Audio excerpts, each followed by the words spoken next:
என்னை வெகு தூரம் கூட்டி செல்லடி, பன்னிசையில் பாடங்கள் மாற்றி சொல்லடி. கன்னி உந்தன் மனக்கூண்டில் என்னை தள்ளடி, கண்ணசைத்து அங்கேயே வைத்துக் கொள்ளடி. மந்திரத்தை மாற்றாமல் கற்றுக் கொடுத்தால் விந்தைகளை ஏராளம் சொல்லித் தருவேன்.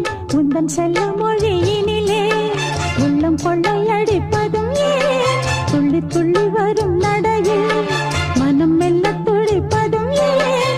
உன்னை காண வேண்டும் கூட வேண்டும், வாராயோ வாராயோ கண்ணம்மா, காதல் என்னும் கவிதை சொல்லடி, உன் பிள்ளை தமிழில் கண்ணம்மா. காதல்